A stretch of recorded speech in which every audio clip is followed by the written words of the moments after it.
everybody. Welcome to the Preacher Dad Podcast. My name is Jared, and I am the Preacher Dad. I'm a husband to one, the father of 8, and I'm an expert in nothing, but I do know an expert.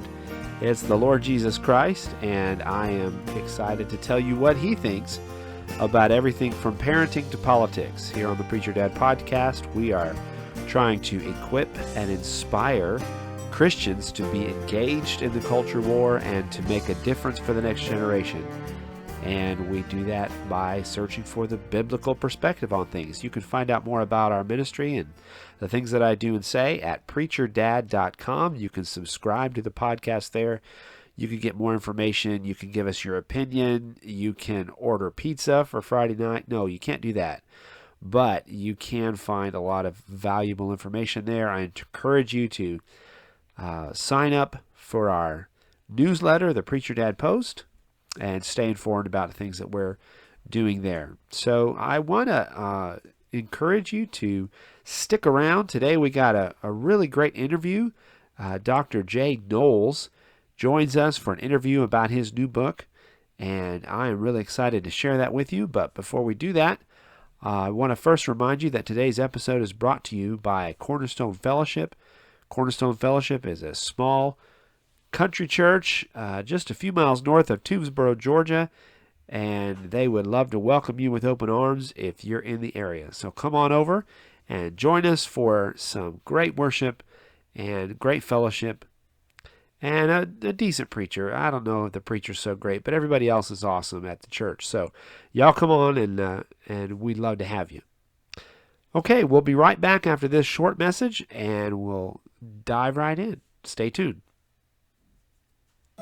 Hey parents, if you're looking for a fun and entertaining way to teach your children about character, then I've got the right podcast for you to check out. It's called Character Stories Podcast. On the Character Stories Podcast, we do voices of all shapes and sizes, and we have occasionally sound effects as well. And I would love for you to come and join us over there and hear a great story that has a great lesson and moral in it as well. So come on over and check out the Character Stories Podcast today. All right, everybody, welcome back. And I am very pleased to welcome to the Preacher Dad Podcast Dr. Knolls. He is a lead pastor of Grace Baptist Church in Wilmington, North Carolina. He's also the president of Wilmington Christian Academy. He's the founder and president of Wondrous Word Ministries, and he has just released a book called When Flaming Arrows Fly. It reached number 1 on the Amazon Hot New Releases chart.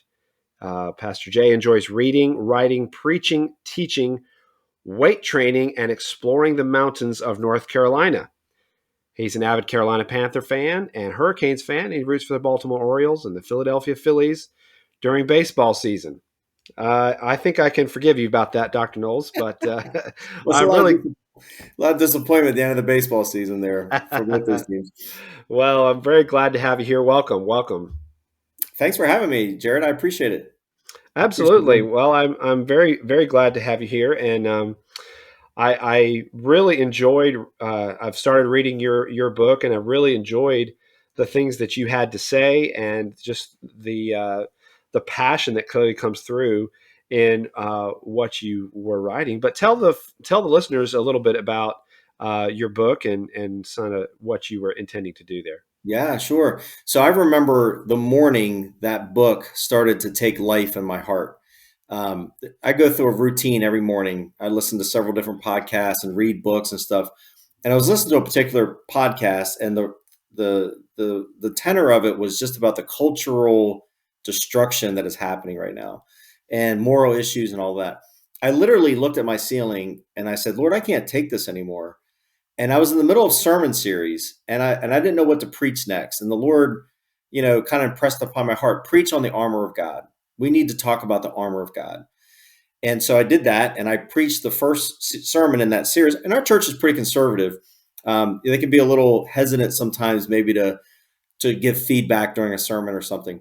So I preached, and I did the introduction, and I got an ovation of clapping and applause like I've never gotten I've been here for a long time.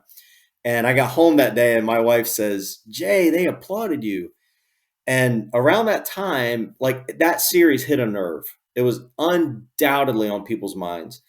And around that time, I won't tell you all this whole story, but I got connected with a publisher, and they said, if you were to write a book right now, what would it be about? And I said, it would be about spiritual exhaustion and how to stay strong in a spiritually exhausting world. Mm. And they were like, let's do it. Let's get started on it. So that's kind of how the book became a reality.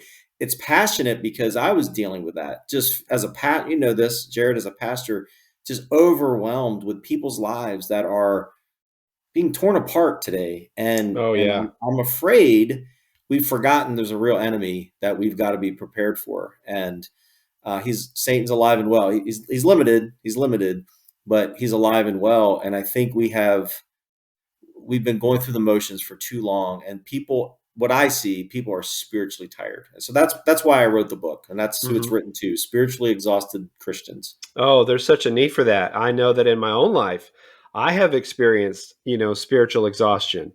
Yeah. And, I find more and more, it seems that um, living the Christian life is about hanging on and not giving up. And I really, there's such a need for people to be encouraged and to continue to just, hey, stay in the fight, don't give up. Um, and I'll tell you, just the first chapter that I read was so strong, and just I was cheering in my heart. I was like, man, this is really solid stuff. And then I think you go into kind of some strategies for sort of fighting that battle. Can you expound on some of those strategies? Yeah, sure. So the way we designed the book is it's actually broken down into 7 strategies, and my editor and I were trying to talk about a creative way to do it. And the fifth of those strategies is the armor of God. So in that one, we kind of unpacked the whole armor of God idea. But let me just read a couple of them for you. Understand the nature of humanity in the world. I think part of it is we have to understand the problems as they are, right? We can't deny them. We can't run and hide. I feel like running and hiding sometimes, right? We can't do that. But we better understand what is happening in the culture. I see a lot of Christians falling into the ditch of embracing the culture wholeheartedly with no discernment at all and just doing that which is right in their own eyes, or they're running from the culture and they're hiding from it. They want no part of it. And I think both those approaches are wrong. So we kind of talk about that, and then we talk about God's strength and dressing for battle, being ready for the fight. As I mentioned, put on the armor of God, pray without ceasing, and then staying within the body of Christ. So those were the 7 strategies that we developed and came up with, and they're all from Ephesians. It's an exegetical kind of work through that text, Okay. and so it's not. I hope, I pray these aren't something we just created and I wrote out of my own mind. They really flow through the Ephesians passage Well, where the that's armor of God is found. So that was the background for it. And in each strategy too, I tried very hard to be practical. I don't want it to be an exegetical book that tells you Greek words or tells you even something about the syntax of Greek or something like that and leaves you with, that's cool. I want to leave with, what are you going to do about it? Um, because I don't know. I feel like Christians are just so disengaged or defeated to where they don't know what to do. And it's not hard. It's hard in the sense, emotionally, it's hard. But the steps that Christ has called us to follow, they're not hard, but we've made them maybe more complicated than they need to be. So yeah. this book hopefully puts some action steps into people's lives. This is what you can do, how you can live this. Oh, that's great. That's so important that we not just be theoretical and theological, but that we're also practical and applicable Yeah. to our people's real everyday lives. And the book is very readable. I found it to be very easy to read. It just kind of drew me in. I wanted to read the next paragraph because it kept on, sucking me down further. So that was really really fun to read. So, I think that I liked what you were saying there about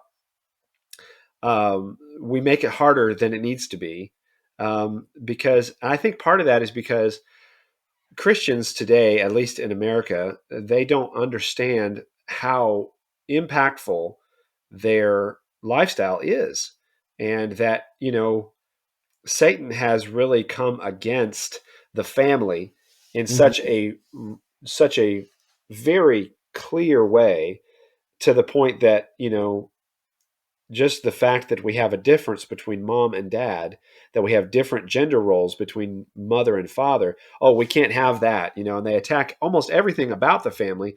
So when a Christian family is just simply loving each other and teaching their children godly things, they are making such an impact upon the society and the culture that they don't recognize or understand. So we get bogged down. We think we're not doing anything. Well, no, just, teaching your kids to love Jesus is so much more powerful than we realize. But I wonder if you could talk a little bit to, parenting in the society in which we live and how we can uh, make a difference for the next generation. Part of the reason that this podcast exists is to inspire and equip people to make a difference for the next generation, for Christ. So I wonder if you could speak to that issue, Andy.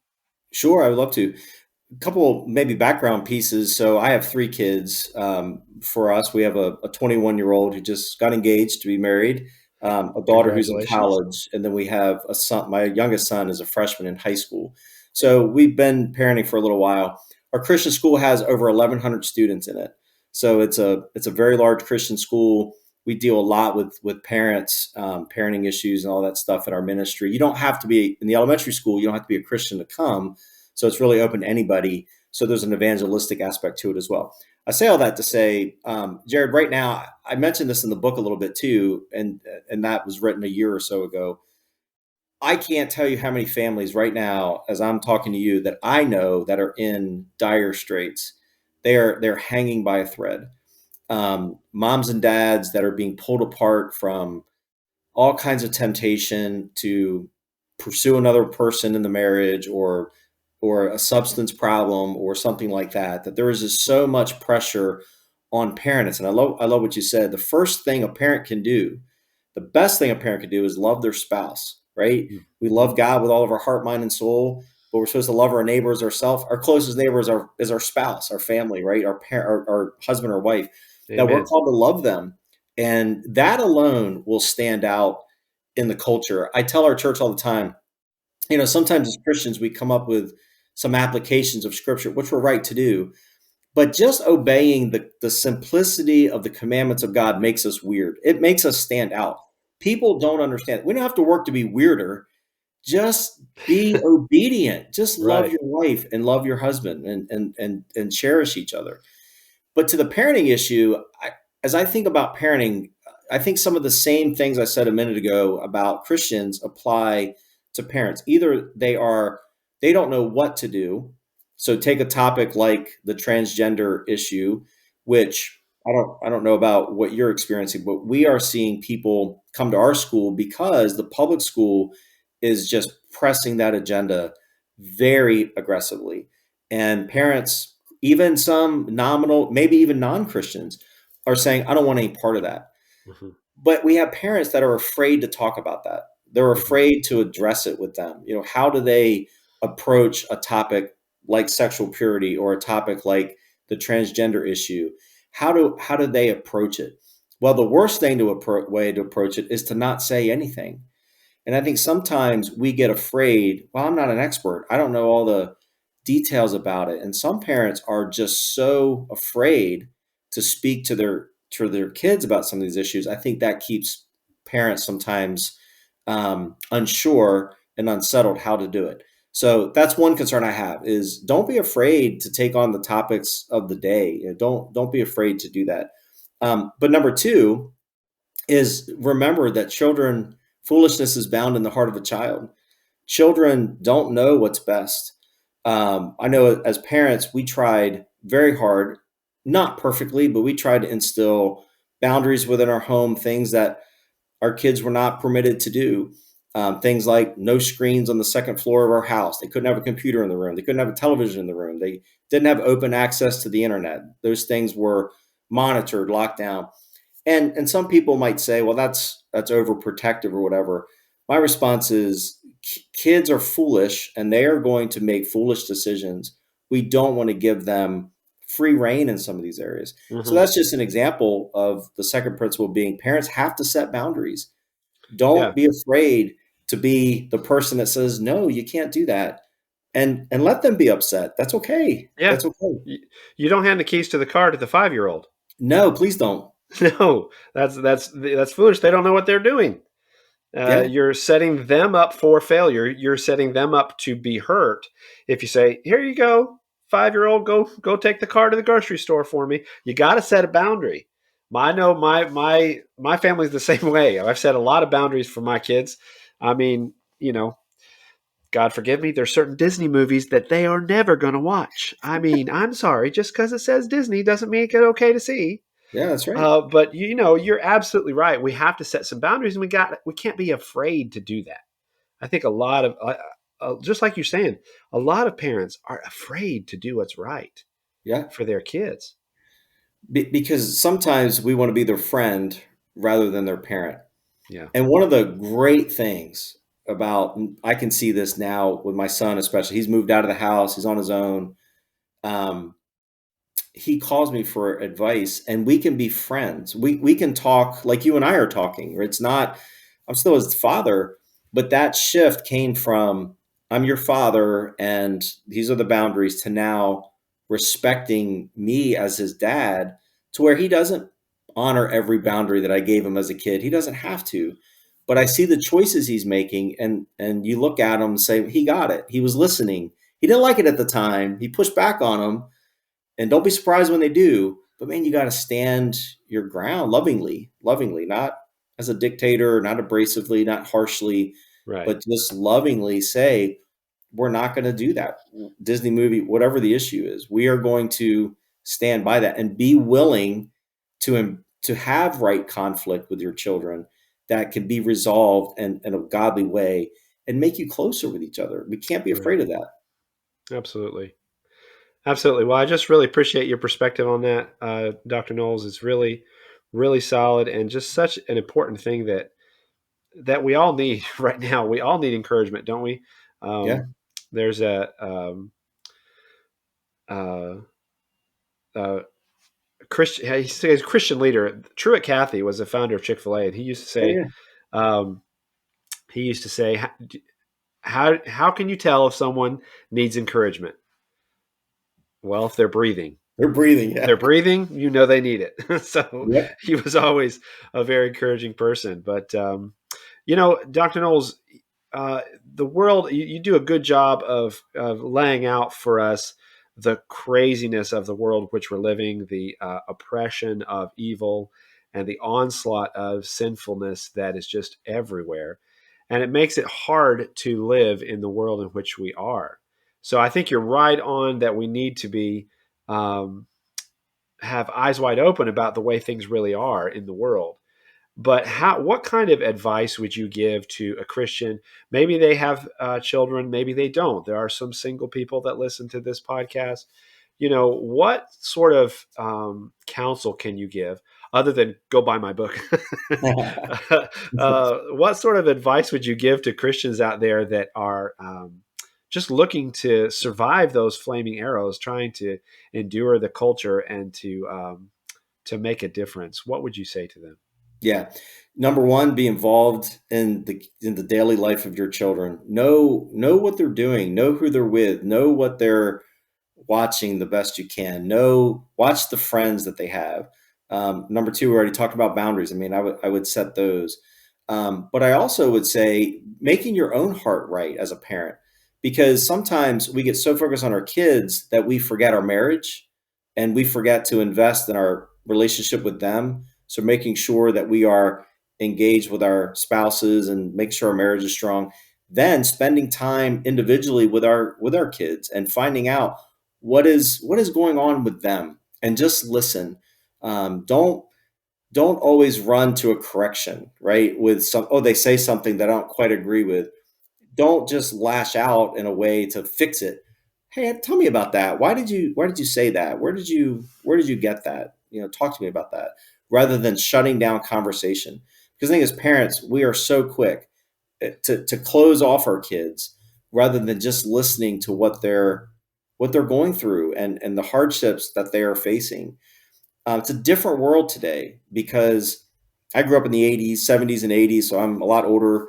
But today it seems like with social media, which is my soapbox, by the way, social media and the internet, that we have just let them run free there, and they've been exposed to things they don't understand. They're not supposed to understand. They're children. So as parents, don't it's hard to not hit the, you saw what or you heard what. Just let them tell you and then correct them and teach them this is what scripture says.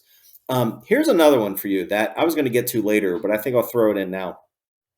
One of my biggest concerns about parenting right now is is people are letting kids make decisions for their home that kids should not be making. So I see it in our Christian school. We'll have a kid coming up through our school one year, and the next year they're going, "What happened to them?" Oh, they wanted to go to a different school, and the parents said it's their decision to make. They're in the fifth grade or whatever. Like that is not their decision. I'm all about sports, but the idea that so many families are pulled away from church and from just having family time because they are running after the dream of professional sports or whatever, this team and that team, and they're running around. Again, the child shouldn't be setting the agenda for what the family is doing. As our kids got older, we let them have a say in certain areas of life, but they didn't have veto power. They didn't determine where we were going to go to church. They didn't determine some of those things. That was our decision. Mhm. So I do think as a parent too, when the flaming arrows are flying, it sounds like this, but mom, all my friends are going there. I want to do it. How come I can't do that? And that wears you down over time because you're tired of being the bad guy. But we have to make sure that we are standing our ground. Then the other thing I would add too is understanding the realities of how if the devil could get a foothold in the life of a child at a young age, how easily they could be drawn away into bigger things that could lead them to destructive times in their life. I see this sometimes. A parent will come in and the kid is, I don't know, 6, 7 years old, and they're out of control. They're rebellious. There's no discipline. They're never told no, and the family will kind of throw their hands up, say, "Oh, it's so cute." And I always ask them this: add 10 years to that behavior, and tell me Mhm. if it's going to be cute anymore. Yeah. When they have a car, Yeah. is that going to be cute? When they have a vehicle and they can go do whatever they want, and you don't know where they are, deal with it now. Teach them, correct them lovingly, and bring them on the nurture admission of the Lord. So that's exhausting. I mean, Absolutely. there's four It or is five things in there, exhausting, whatever. which That's exhausting. which is why we need encouragement, like Yeah. connection to other believers and mentorship and discipleship. All those things are really key. But yeah, you're totally right. Have you seen a lot of Christians disengaging from the culture? Have you seen that happen a lot in your ministry, where a Christian is not connected to or engaged in the culture war in the way that they need to be? I think there's a I think there's an age breakdown to that to some degree.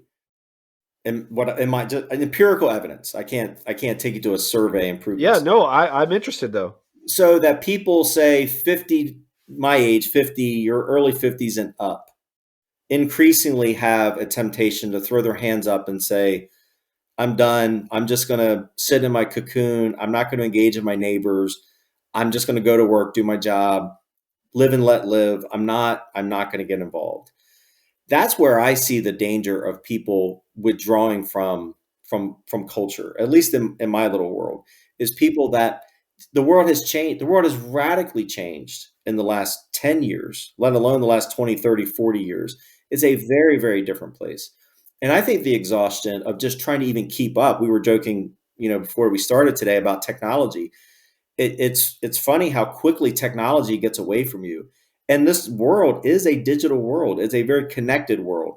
And for some reason, we disengage from the culture when not wanting to be involved in something online or something that has to do with technology because we don't understand it. That pulls us away from being able to have a conversation with a kid or a young person, a young married person, because we're so far removed from the culture, we don't even understand what they're talking about.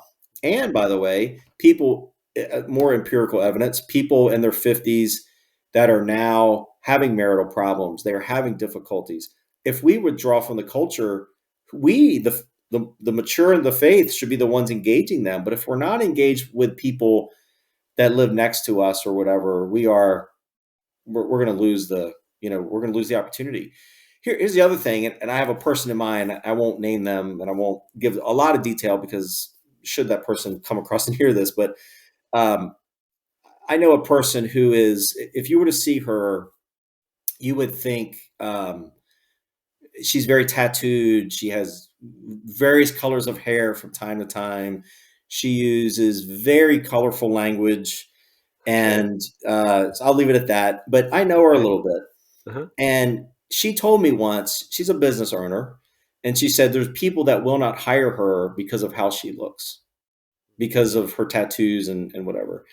And I often wonder that sometimes as a church, do we see somebody like that and think, man, I'm not talking to them. They look scary. They look like, somebody that would rob a bank, or they look like a terrible, I'm not even going to get, that's our culture.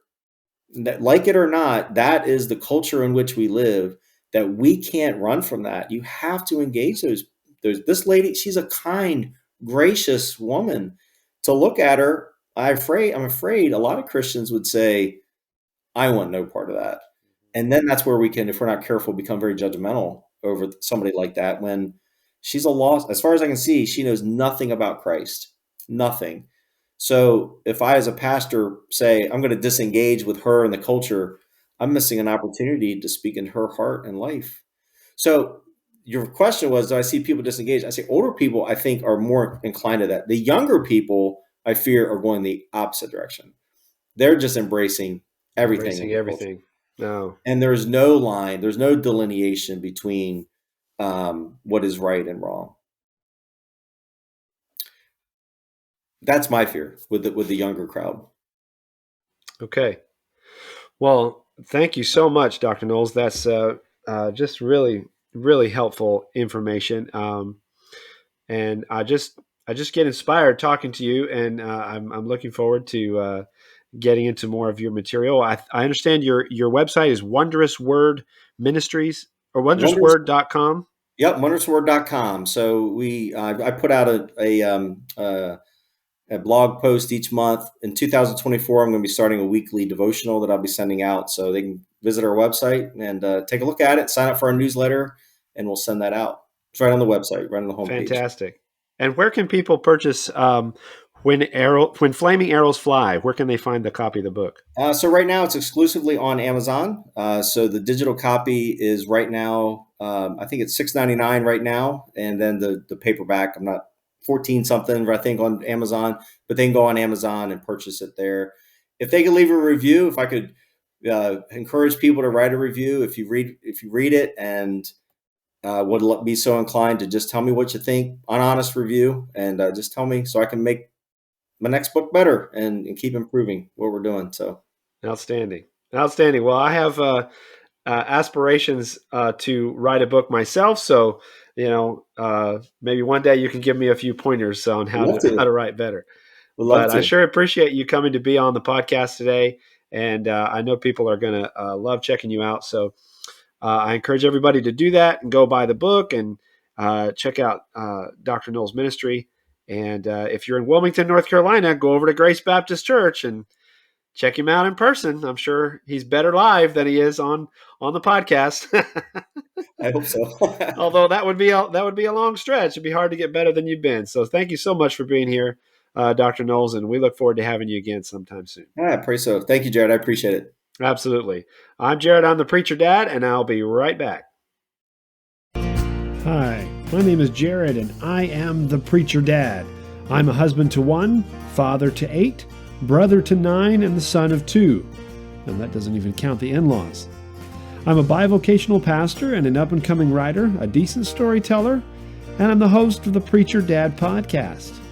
On said podcast, we discuss the biblical perspective on everything from parenting to politics, and we sometimes even have time for a dad joke or two. We want to inspire you to engage in the culture war as a biblical thinker, and then hopefully to equip you with some tools to help you fight. No, not fight each other, but fight the evil of our time, in our culture, and in our homes. We may have a guest or two and a sermon or 5 with the side of humor and smiles to help the medicine go down. Come and join me on the Preacher Dad podcast. Even moms are welcome, and kids too. Hey, why not invite Grandma and Grandpa? Just make a whole family evening out of listening to the Preacher Dad podcast. I look forward to seeing you all there. God bless you. Well, that's all the time we have today for the Preacher Dad podcast. I want to thank Dr. Knolls for joining me today. I hope that all of you will take the time to really consider the things that he was sharing with us. They are so valuable, worthwhile, some just wonderful insights for us. And,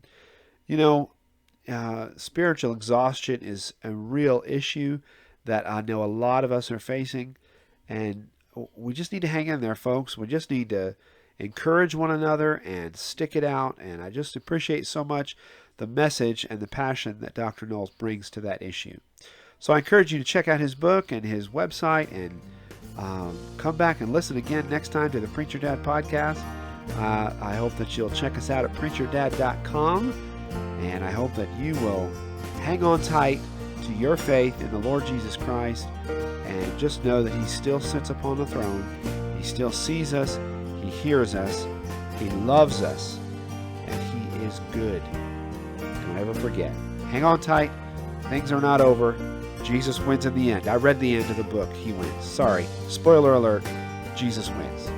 You guys have a great day. God bless you. Thank you so much.